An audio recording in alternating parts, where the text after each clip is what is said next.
अच्छा सुनो, सब्सक्राइब करते वक्त ना घंटी बजा देना ताकि जब मैं ऑनलाइन आऊँ।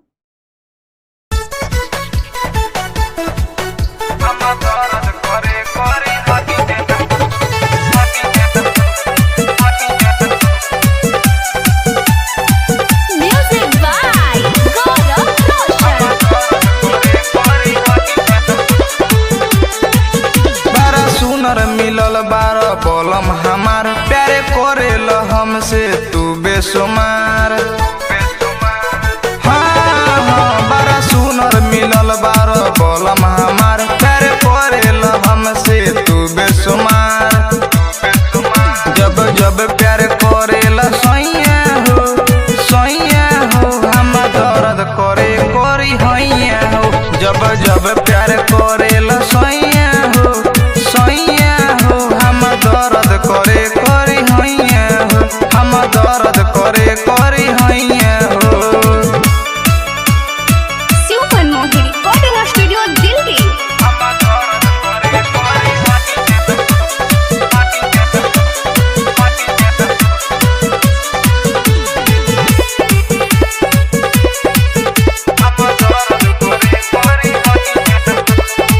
प्यार होले होले करे राजा, प्यार सबर के चीज हो। देख पसीना से गिला गिला होता अंदर के हमार समीज हो। ए राजा जी प्यार होले होले करे राजा, प्यार सबर के चीज हो। देख पसीना से गिला गिला होता अंदर के हमार समीज हो। छोड़ी एक दिन खातू मलैया हो हम दर्द करे करी हैया हो।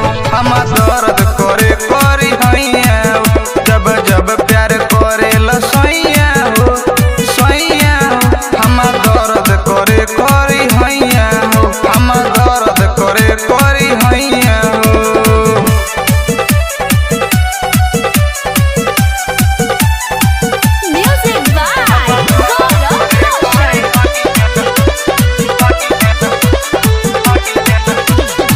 रवि रतन रूप सहल न जाला ऐसा न दिले बार दर्द हो। तब तो प्यार आवे तोहरा पे राजा, लाखों में एगो बार मरद हो। ए सैया जी रवि रतन रूप सहल न जाला ऐसा न दिले बार दर्द हो। तब तो प्यार आवे तोहरा पे राजा, लाखों में एगो बार मरद हो। सुख जाता उठ के ललैया हो हम दर्द करे करी हैया हो। हम दर्द करे करी हैया हो। जब जब प्यार करेल सैया हो हम दर्द करे करी हैया हो। हम दर्द करे करी हैया हो। 12 गजन बे सैया।